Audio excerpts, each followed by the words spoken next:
live struggle legacy. It's a whole movement. And action. Hey everybody, it's your boy MP, Live Struggle Legacy, and welcome to episode 5 of the Live Struggle Legacy podcast. So if you've been with us this far, I can't thank you enough.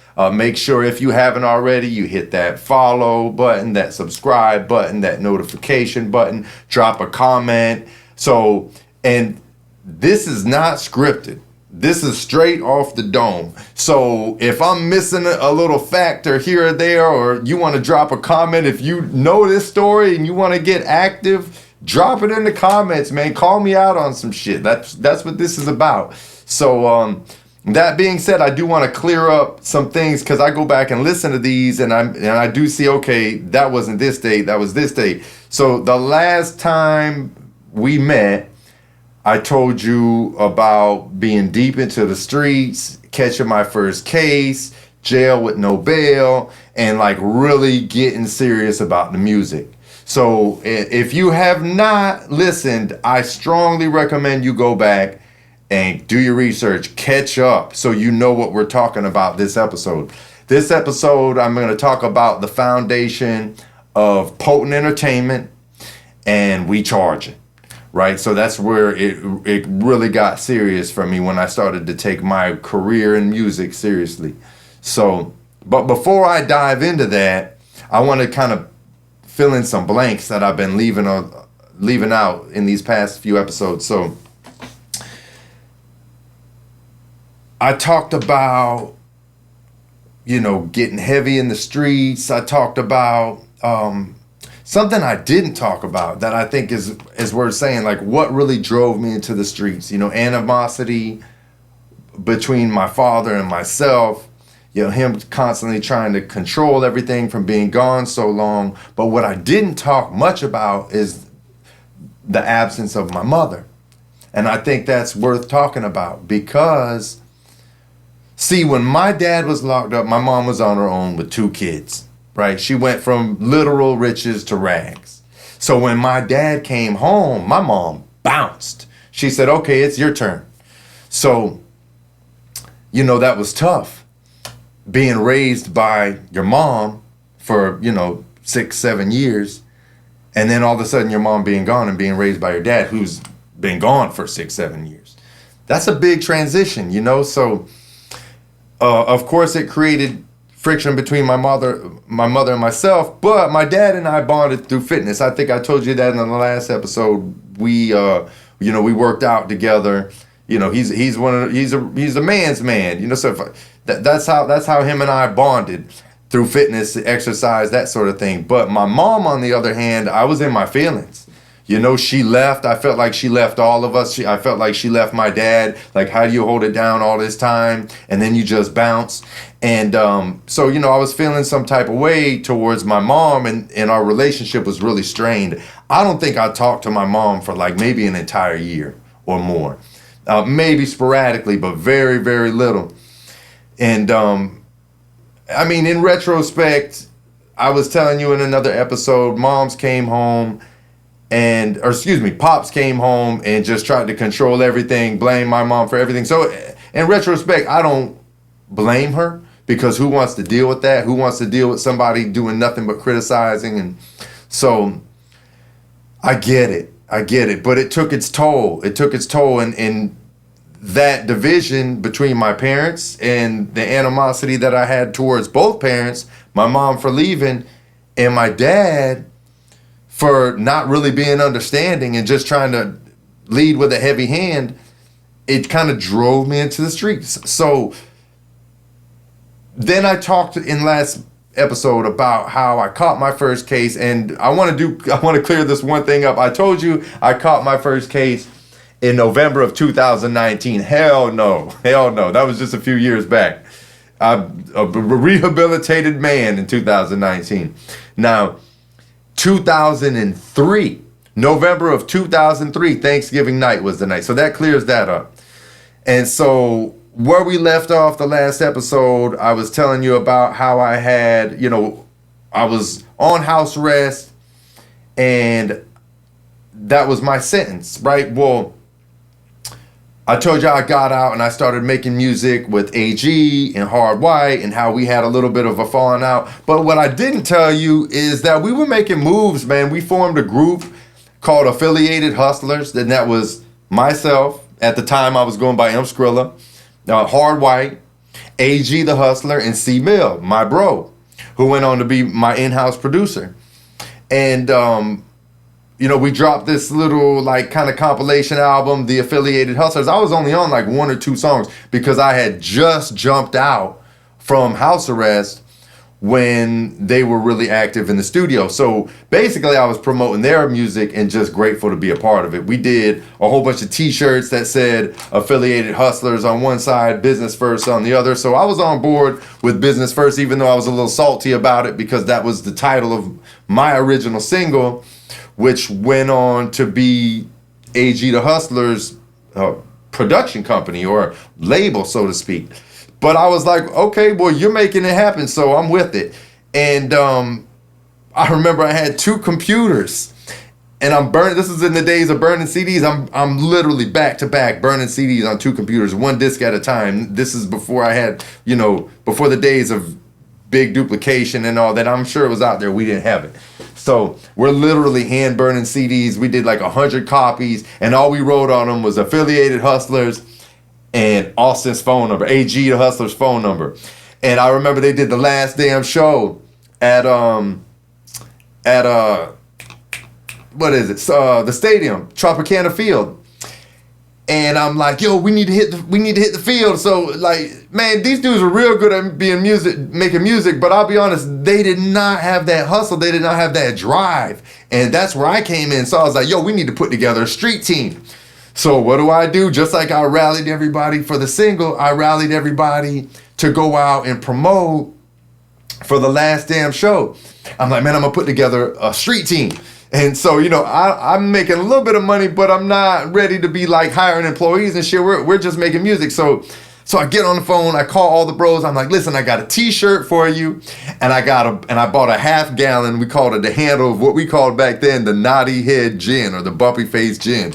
Seagram's for the uninitiated. We should be getting paid for this right now. But anyway, because it's cheap. I think you pay $20 for the whole half handle, and that's what I'm paying. Everybody get your cup. Here's a pile of CDs for you, pile of flowers for you. And at the time, Austin had linked in with the homie Randy. Shout out to Randy in Page 2 out in Seminole. So we were doing these shows and promoting these shows at Seminole, and for the first time I was able to catch a little bit of the door off these shows. So we were doing our thing for a little while, and then as I told you in the last episode, we had a little falling out. So I think it's important to know the Affiliated Hustlers because that's noteworthy. And now we had our little falling out, but the whole time I was on house arrest, even before I jumped down with AG, Hard White, and the Affiliated Hustlers, I'm making this game plan. My vision is so clear. I happen to read Life and Death by Russell Simmons. I'm thinking about this masterpiece shit. You know what I mean? And I'm looking at Full Sail at the time because I don't know if I mentioned this, but all this time I'm going through all this bullshit. I was in college. I fucked up all my college classes when I got locked up, got back out, jumped right back into college, SPC, just working towards an associate's degree. But then I'm starting to look at Full Sail because I'm seeing the things Austin did, and I'm not gonna lie, I'm not a DIY person. I need instruction. I need mentoring. I need hands-on. So I'm like, I went out there to Full Sail and it looked amazing. But at Full Sail, nobody could answer the question of like, do I get to work on my own music? They'd be like, they'd round about it. And ultimately, every single person that I met that graduated from the college and was working there, I'm like, well, what are you doing with your degree? They're like, well, I do marketing for Full Sail. And look, I'm not knocking anybody that went to Full Sail. I'm not knocking Full Sail, but as soon as I found out, matter of factly, and it was actually one of the teachers that kept it real. He's like, listen, man, I'm gonna be real with you, bro. Unless you're like, or with one of the labels that we're in cahoots with, you're not gonna work on your music. You're gonna work on labels' music. Like everything we do is in-house for the people that we bring through our studios. So it's like, no, I'm cool. If I can't work on my music, why am I doing that? So that kind of went off the radar for me. But in the meantime, I'm with C Mill, and C Mill's got the beats, and I'm like, yo, I need in-house production. I will pay somebody to come set up this studio for you. But before I touch on that, I'm kind of bouncing all around because I got to fill in these gaps because this story has to be told. So I'm going to pick up on C Mill in a second. But when right before I got sentenced, they finally gave me a bond. I sat in the county jail, Pinellas County Jail, from Max to Central. I sat in there for, I believe it was 5 months, right? The longest I had ever been locked up in my life. And then they gave me a bond. They finally gave me a bond. When they dropped most of the charges, they gave me a bond. So when I bonded out, my big homie, one of my OGs, he scooped me up and he's like, yo, so, you know, I told you I used to burn every single day, and I didn't burn for at least 6 months because I had just stopped smoking weed when I got put on paper right before I caught my second case. I was trying to clean up, drinking like a fish, but I stopped smoking weed. So I hadn't smoked weed in like 6 months. And if you burn and you haven't burned, or if you've never smoked weed, or maybe you smoked one time, you know when you first smoke, it's not a fun experience, y'all. It's not. It is not a fun experience. You're paranoid. Your mouth is dry. So I got to tell you, so the big homie picked me up, and he burns with me, and he's like, yo, I'm about to put you on. I'm about to take you to the studio. He tells me this after we smoked this good-ass weed. So now there's a saying in life, you ain't got to get ready if you stay ready. And I've always thought I lived by that, but I'm not going to lie, y'all. I wasn't ready. I smoked that weed. I thought I was ready. I had my pad, all my raps. If I didn't hit that joint, I would have been Tupac in that motherfucker, like ready to record a whole album. But I smoked that weed and they brought me to UV Entertainment. Shout out to D and Fry. So if you don't know who D is in UV Entertainment, that's Uncle D, Rod Wave's Uncle D. Right, so everybody knows Rod Wave. Shout out Rod Wave. I got so much love and respect for dude. I never met dude in my life, Rod Wave, but he's really the only one that has truly made it on that level out of the city. So for that alone, I give that man his flowers. But his Uncle D, who you hear him talk about in a lot of his songs, he had UV. And so, you know, this is before Rod Wave. Rod Wave was like a little boy back then when I had this opportunity. They had UV Studios. They had this group of super talented artists. And so my big homie brought me through UV. They're like, yeah, man, go in there and spit something. Man, I was so high. I get in the booth and I'm just stuck. I couldn't do nothing. I'm like, bro, I can barely even talk. I hadn't smoked in 6 months, and this man brings that good, like what you would consider now, like that czar. So you talk about a blown opportunity. I dropped the ball, y'all. So of course, D, Fry, the big homie, everybody's like, man, you ain't got no music in you, man. So they kind of gave up on me. So for me, it was like, okay, back to what I know I need to do for myself. I can't expect nobody to put me on. You know what I mean? I can't expect nobody to invest in me. So now fast forward, I get put on house arrest. I start making my own plan to become my own man and, you know, have my own studio and start my own label, my own company. But before I did, I had to kind of experience the whole affiliated hustler, business first, you know, AG hard white thing. And so when we split, I got with C Mill. And now I got a little bit of paper. So I'm not gonna lie, at some point, I don't know when, but at some point, at first I'm like, okay, I'm gonna have this job and do this, but then a job ain't gonna pay for studio time. A job's not gonna pay for the LLC that you need to have a business. A job's not paying for your promotion. You know what I mean? And this is before the days of a whole studio in your cell phone. They didn't even have smartphones. We had flip phones. You were lucky to have a camera phone back then. You know, so This is like the days of the Razor. You probably most of y'all don't even know what the Razor phone is. Back then it was that that deal. That was high tech. But so I get with C-Mill. I got my little money. C-Mill had a keyboard, and it was like a Phantom keyboard, and then a Roland, and then he had a microphone. Nothing fancy, like whatever, like a generic brand microphone. It didn't matter. That's all we needed. And then so I went and I bought the Pro Tools package. I bought I think at the time it was called an M-Box. We might have had the M-Box Pro or something, this little like multi-track recorder, digital recorder. And then, and I bought the iMac. That was the big thing, the fancy iMac when they first had the all-in-one system. And so I'm honest with myself. I'm not about to learn to fuck with any of this shit. So, I don't remember where I got this contact. Matter of fact, it was Shorty T. Shout out to Shorty T again. He put us on to this dude named Ricky Ricardo. So Ricky Ricardo came through to the studio, and shout out to Ricky Ricardo. I don't even know what bro's up to. I haven't seen him since way back then, but Ricky Ricardo, we paid him like $50 an hour or something to come. He set up the whole studio, and I paid him to show C-Mill how to engineer. So now he's teaching C-Mill how to run Pro Tools, how to do track outs, how to bounce sessions. And my dumb ass, I like, anytime I want to get in the stew, if C-Mill's not there, I'm stuck. Like we had the stew in C-Mill's bedroom at his mom's house, by the Tyrone area, by the mall in St. Pete. And so anytime I want to get in the stew, I got to call C-Mill. Yo, bro, I need to get in the stew. I need to get in the stew. And it was working real well for a little while. But mind you, meanwhile, I'm getting bigger and bigger in my britches. You know what I mean? I'm out there in the streets. I'm trying to network with music. I'm trying to do shows. But the time it was pay to play. I'd pay like $200.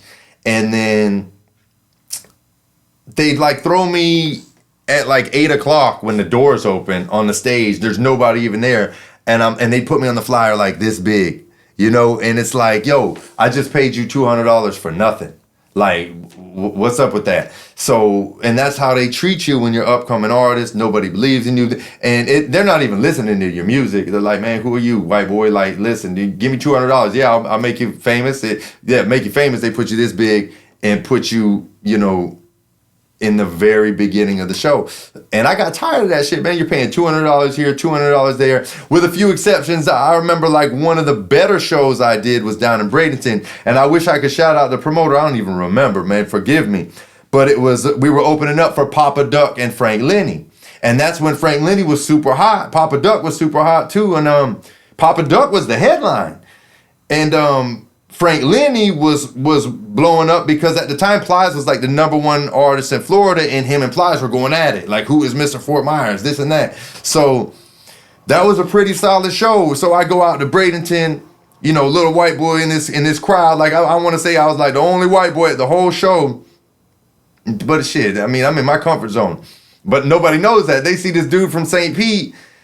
But man, I got on that stage and those people showed me love because they saw who I was. And, you know, when I get on stage, I'm butt naked. I'm not hiding nothing. This is not a facade. It is who it is. The music speaks for itself. The message speaks for itself. And so, like, you know, now we're building something. But from there, I realized that I cannot depend on other people to put me on.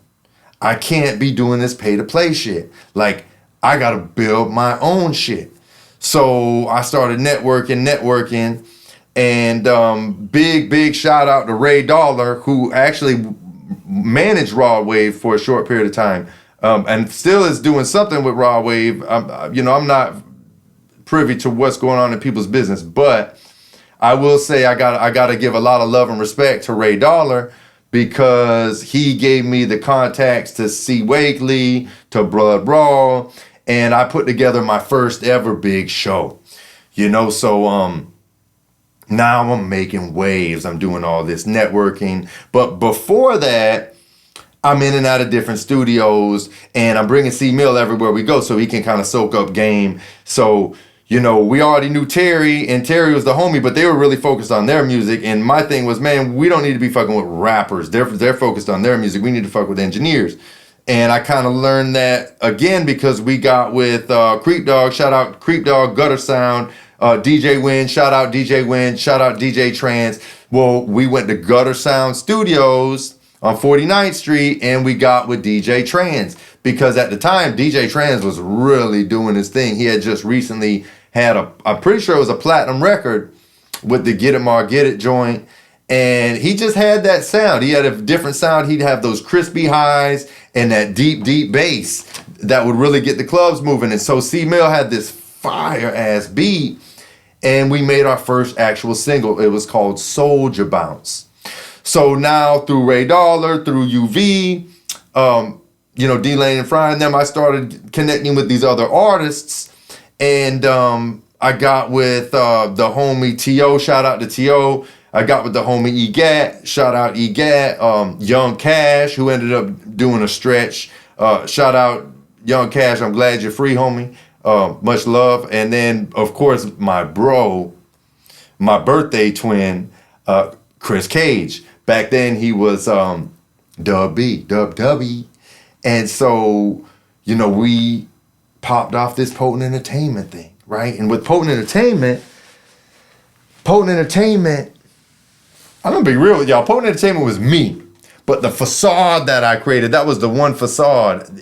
If you heard about Potent Entertainment back in 2006, I founded Potent Entertainment in December of 2006, right? I had just got off paper. I'm like, I'm about to take off. This is it. I was on my Russell Simmons shit. I just got done reading Life and Death, the story about Russell Simmons, you know, and I'm like, man, I'm about to take it and run with it. And I went to sunbiz.org by my motherfucking self, no attorneys, no nothing. I did the poor man's copyright where I packaged everything up, then sent it out, and I did the Library of Congress sound recording. You know, I was getting my shit together, right? And so I incorporated the LLC, Potent Entertainment. But like, if you saw the brand back then, you would have thought it was a whole company. Man, Potent Entertainment was me, little old me. I was 21 years old, had just turned 21. And you couldn't tell me nothing, man. I was gonna make it. I was gonna make it, and I was gonna put all my people on. And so that's when I started to come up with the concept of We Charging. Right? So Soldier Bounce was our first single. I did 100 t-shirts. Anytime I got a show, whether it be Page 2, Boomers, Tampa, I wasn't really fucking with yet because, you know, we were in St. Pete. But I did 100 t-shirts, and we go to the shows. Man, we didn't charge anybody for nothing. We're giving out free CDs. We had like it wasn't even quite an EP. It was like a short EP with little snippets of songs, all produced by C-Mill. Now we got the in-house production. Like, we are doing our thing. And we're making waves, and so I'm having like DVD Magazine holler at me wanting to do shit. And shout out to the homie Dirty, Rick. He had a magazine and he did an article on me. Shout out to the homie Kingpin. He was putting me on to a lot of game and just showing a lot of love and support. Like, these are the OGs in the game, and this is just when I was making traction. Like, so. At the time, Ozone Magazine was popping out of Orlando.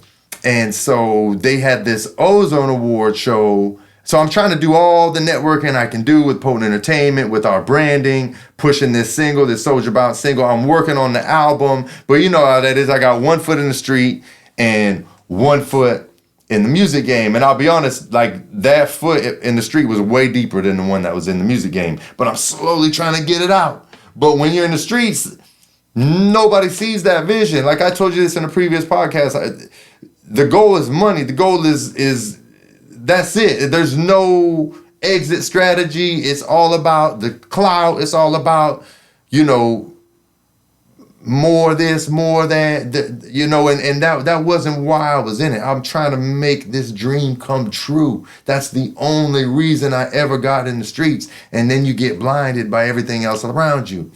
Well, when I went to the Ozone Awards in Miami. This is when I was on the top of my game, right? I rented an SUV. I did 1,000 duplicated CDs with the fire print on them, and I gave C Mill like full producer artwork. Like I put him on the artwork, and I'm trying to get him to build this brand so he can make more money off his beats, because he's my in-house, and I'm taking care of all expenses, so I don't have the money to pay him what he's worth other than the royalties and whatnot. But in terms of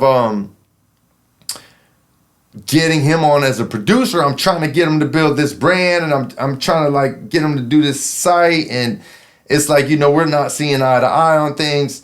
And I'm gonna be all the way real, like C Mill was starting to get away from me in a way, like where he's fucking with all these different women, he's doing all these who knows what, no disrespect to my bro, but he was medicating heavily, and this shit kind of crept up on me. I just remember us kind of bumping heads, because I'd be trying to get in the studio, trying to get a bounce, or trying to record a track, trying to make business moves, and this man's not answering. He's not answering. Then I'd have to come beat on the door, and he'd answer the door all grumpy and shit. Oh, what the fuck you want? Man, I'm trying to make moves. You got the stew. And he'd be in there with a female, all fucked up, probably been up 2 days straight, so I'm like, fuck all that, bro. Get your life together. We're going to Ozone. I went down there with 100 t-shirts, brand new t-shirts, another 100 t-shirts. And I changed the whole everything on the t-shirts, the whole image. We got the We Charging t-shirts now. We got the We Charging EP promoting the We Charging album. Everything's produced by C Mill. That was the plan at the time, right? And we load up this rental car with all this shit, getting ready to promo. I had 2 close female friends down there. They both worked in the club. So like, oh, when you come down, we're going to have VIP this, we're going to do that, and the last time I went to Miami, I was broke. This is for the first time I'm going to Miami, and I'm balling. So we go down to Miami, and we had I bought this package deal through TJ's DJs, Tastemakers, where I had all these wristbands, and I was able to get into all these little spots, and we're in there seeing, we're rubbing shoulders with Twister and Lil Jon, and this is before Khaled really blew up. He was staying at the same hotel we were staying in. I'm running into Khaled, and I remember Trey the Truth was sitting at a table right next to us, and I had all my CDs, and he's like, yo, bro, let me get one. I didn't even know who bro was back then. But one thing I could say, I know nothing about that man personally, other than he's doing his thing. But at that moment, dude was nothing but real and respectful, and was truly interested in what we had going on. So to me, it was a success. We're out there networking. That's what we came for. We came out there to make an impression. But where it gets fucked up is I'm trying to go out to all these spots and promote the music. C Mill staying in the hotel room. He's like, no, I don't feel good, bro. I don't feel good. And I know later on he's going through what he's going through, medication, whatever it was. I'm not trying to air my dog out, but it is what it is. So, I'm having a good time. I'm feeling like we're networking, we're making our mark, but I'm doing it by myself. C Mill ain't really in it. He don't have the enthusiasm. He's all in his phone. He's hiding in the room. And I'm like, bro, this is you. You're on the CD. So we pack all our shit back up. We go back to the Berg. And C Mill hit me with some shit I wasn't ready for. He's like, yo, I'm going to do Hustle Grind. I'm like, okay, I'm not even mad at you, bro, but what about Potent ENT? Oh, I'm gonna still do Potent ENT, but I'm gonna do Hustle Grind. So then, and he's working on all these solo joints, and I'm like, yo, that's what's up. But I done invested all this into this man. I paid for this education for him, and I say 50 an hour, but there were multiple sessions over days and days and days where he's learning all this, and all I'm asking in return is for just produce my joints, you know what I mean? And I'm going to make sure you get full credit, and I'm going to fund you in everything that you need. So, I'm not going to lie, that shit kind of hurt a little bit. And then I realized, okay, I need to figure something out. And then there was another one of those days where I tried to either get a track, bounce a disc or something, and I couldn't get a hold of them. And finally I just snapped. I went in there, I unplugged my computer, snatched up everything that was mine, And I called up Shawty T. I'm like, yo, I need beats. So at the time, Shawty T was he had in-house production, Critical. Shout out to Critical. I don't know what bro's up to, but I hope he's doing good. So I started fucking with, Shawty T would give me beats to listen to, and I start picking all the beats for the project. But I'm leaving out a lot, y'all, because a lot of weird shit's going on. What I left out that I think is important in noting, before I went to Miami, there was an event. There was an incident, right? And I can talk about this now because I done did my time. The snitches told everything. They had it all in the black and white. But I'll just say this. There was a spot. I'll just call it a spot that we all would hang out with. And this is not my music family. This is my street family. And I spent a lot more time with my street family than I did with my music family. So, and my street family did not see the vision. They did not. We would just go out and have fun together. And I'm going to be real with you. My street family was one person. I'm not going to say who that person was, but it was one. So all those rest of the people, they were not family. They were his people, not my people. Right? Except little bro. Little bro, you know who you are. So my bro and then his little bro, that was my family. And then, of course, his blood family, that's my family. So I'm just going to say that. But all these little henchmen, all these little, I'll call them, like my daddy used to say, fair weather friends. They were just there for the party. They were anybody. Let me just tell you this. Anybody that will do anything for money, do not trust that person. Do not have that person in your circle. Do your own fucking dirt. Because if somebody will do anything for money, they will do anything to get out of it. If shit goes sour, they will do anything. So I'm just going to leave it at that. You could take that what you will. So the event, every morning we would wake up in this spot. We'd all be staying there, and my bro would be like, yo, let's go to breakfast, or let's go to the store, let's go get some water, let's go get some Swishers, whatever the case may be. So, now I actually had just got off paper. I'm doing potent A&T. I got more money than I ever had in my life. I think I'm legit because I got this company, but, really I'm doing what I'm doing. And what I don't know is that we're all heavily under investigation. I don't know what the fuck's going on because I'm in my own world, man. I don't ask questions. I don't care what you got going on. I know what I got going on. So my bro's like, take me to the store. So I go to take him to the store. And this used to be an Albertsons. It's a Publix now. And so I go to park, and I think he's just going to go in the store to get something to cook for breakfast or some water or whatever. He says, no, man, pull around the side of the building. So I'm like, okay. So I pull around the side of the building, and I see this dude standing there with the transport truck. I look at my bro, I'm like, no, man, I know you ain't just have me. And I'm in my other homeboy's car, and an SS Impala, nice ass Impala. And this is not, you're not supposed to be doing this kind of thing in a car that you want to go out in and be seen. And we got other cars for that. You know what I mean? So it's just a mess, man. I'm pulled into this situation, completely blindsided. And I just remember seeing the truck driver and then seeing this guy. He had designer jeans on. He had some Air Max. He had these nice glasses and he had a hat on. And he did not look like a fucking truck driver. And his big goofy ass is holding one of those metal clamps that you clamp down the car for the transporting. So I looked at my homeboy. I'm like, now I don't know what he has going on. I don't know what they got going on, but I know it's not something I'm trying to be in. And I looked at that dude and I looked at my bro and I said, yo, that's the motherfucking police, bro. And he looked at me. Don't ask me why, man. People do the dumbest thing when they're getting greedy. He looked at me and said, I know, dog. And he gets out of the car and he goes in and he signs for the car. Now, while he's signing for the car, I already peeped over there in the back corner of the parking lot. There's what looks like a taxi cab. And I see somebody taking pictures.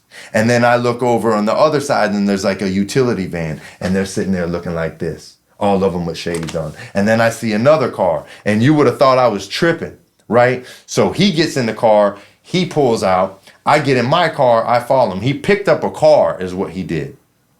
And I could talk about this because we already did our time. Everybody done told every fucking thing. They been knew about this shit. So you want the stories? Here it go. He makes the left. I follow out. And all of a sudden, you would have thought we were the president. You just see a line of cars. Not one marked. All undercovers following us. Big line of cars, right?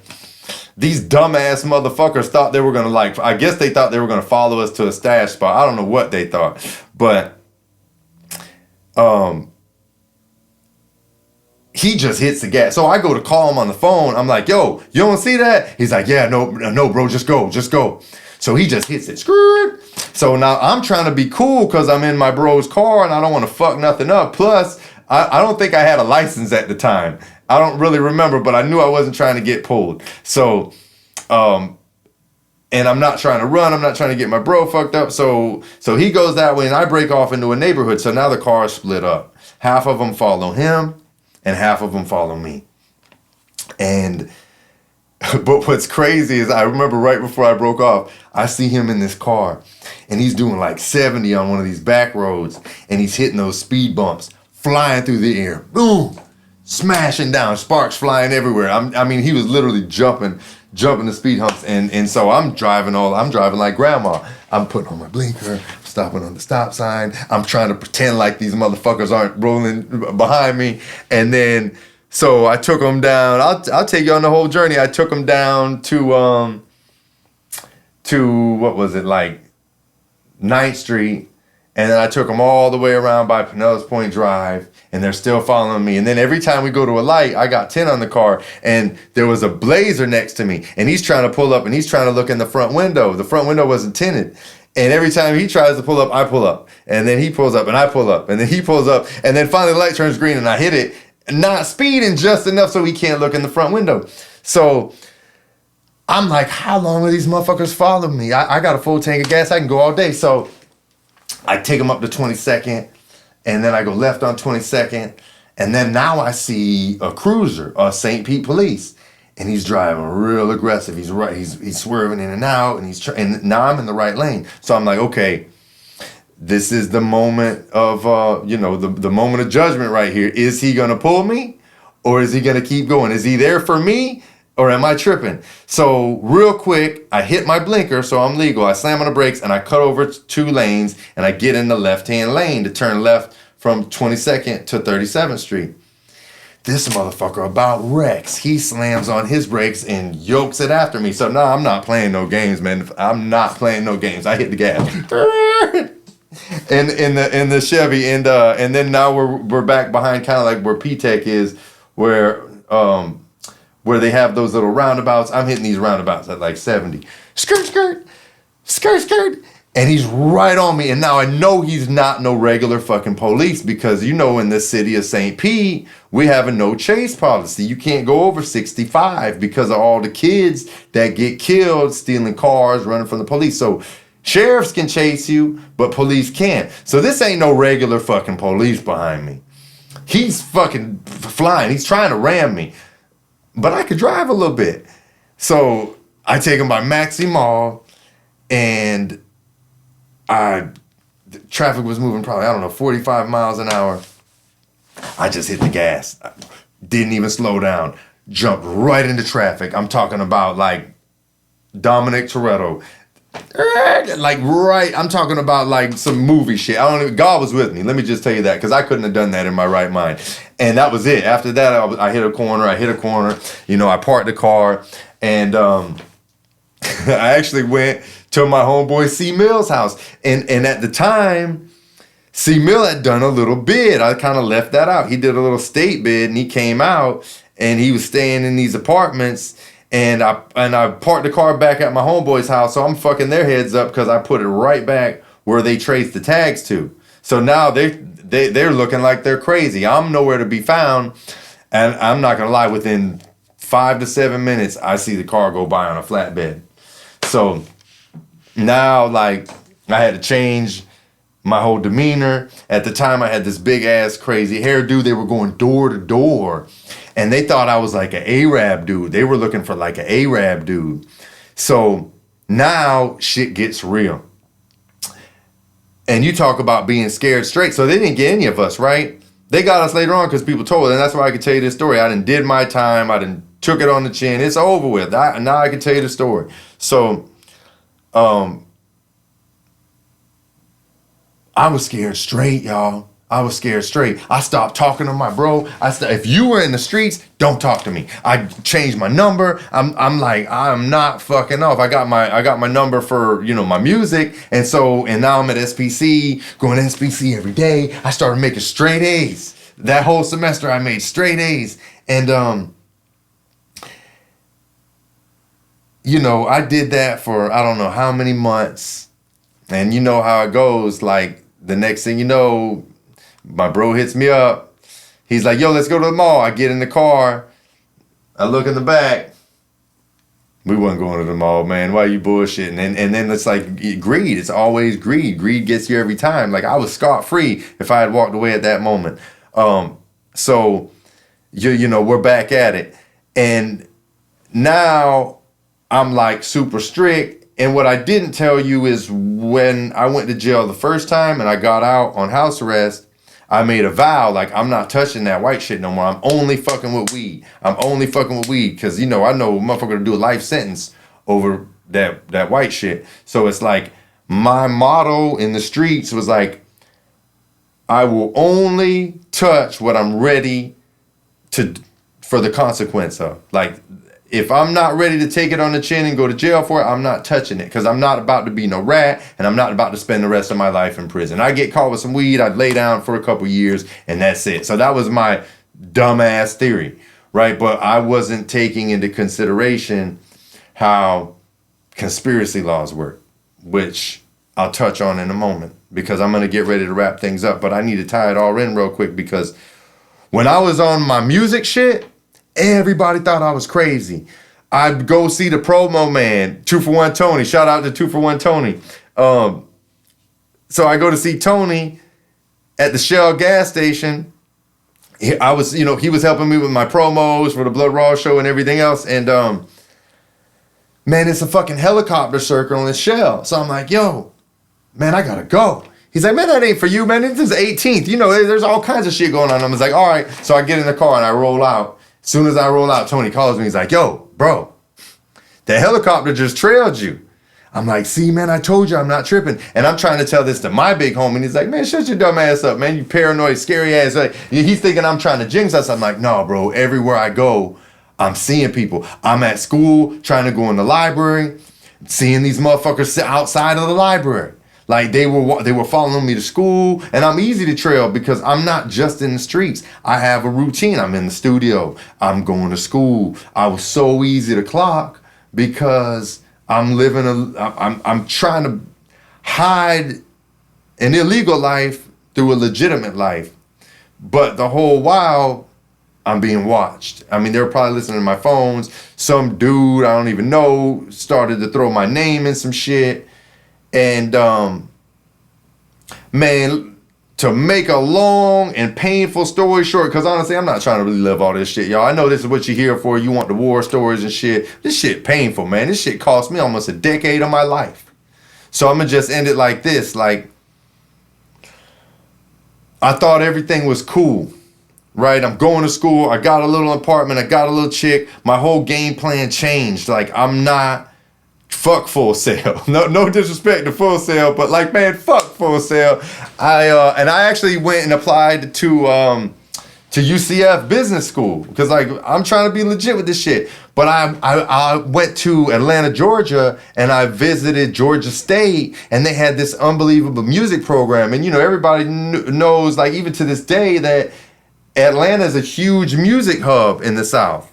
Right? And now it's like super saturated, but back then it wasn't. And to be all the way real, I got so much love for Tampa Bay, but it's a lot of crabs in a bucket out here. Some people help each other, but the vast majority of the people while I was coming up, they don't want to see you come up. They want to pull you down. So I'm like, man, I got to get the fuck out of this energy. All this fed shit, all this, you know what I mean? Like snitching and trying to do the music and everybody's trying to, take you down. And meanwhile, what I didn't mention is people, I never heard nobody in the streets. People are calling my phone. They're cocking back guns. You know what I mean? I got music about this shit. Not that I wasn't ready. But it's like, who wants to deal with this shit? So it's like, man, I'm gonna go start a new life in the A. So that was the game plan. Get the AA. I got a little bit of money.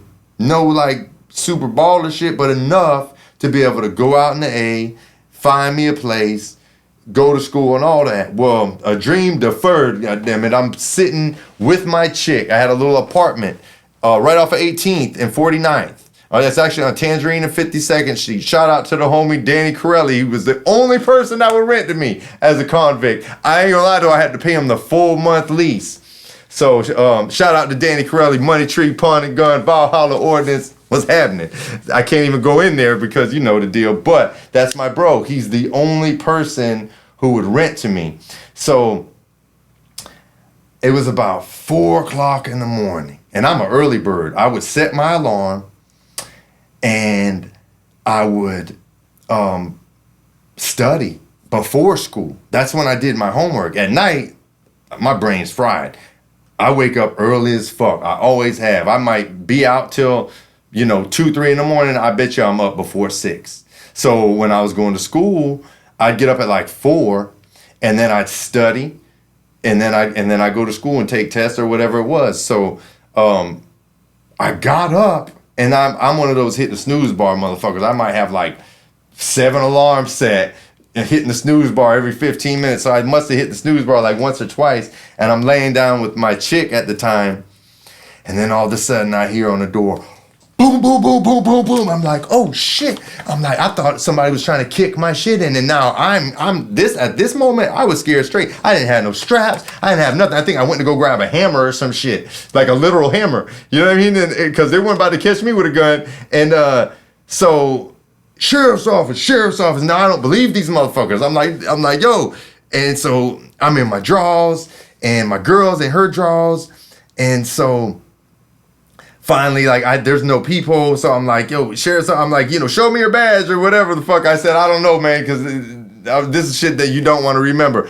I open that door, the motherfuckers slam me on my shit. They slam my girl on her shit. They go all in the house. Now, here's what's creepy as fuck about these motherfuckers. They all had ski masks on.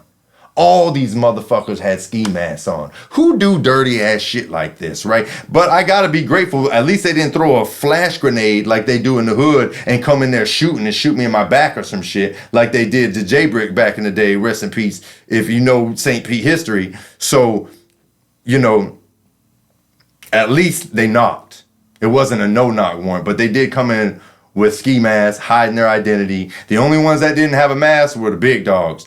And you knew who the big dogs were because they had a piece of paper, they had the badge, they had the DEA shirt, and all they did was they come in, they look at my face, they looked at the piece of paper or who they were after, and that was a wrap. Then next thing you know, they walk me out to Tangerine, and I kid you not, you would have thought I was fucking Tony Montana. You would have thought it was El Chapo in this motherfucker. They had the entire Tangerine. Nothing on 52nd Street, nothing in front of the apartment complex, but entire Tangerine was all police, all up and down, as far as you could see for little old me, young. You would have thought I murdered somebody. So they put me in the back of the paddy wagon, and the next thing you know, they start making all these stops, and they start picking up not my family, but my bros. Like I said, it was just my bro and little bro that were my family, but all his little henchmen, all his little people, they were picking them all up. Indictment papers. And I'm not gonna lie, I'm thinking so slick. I'm like, you motherfuckers ain't got shit, because I never got caught with shit.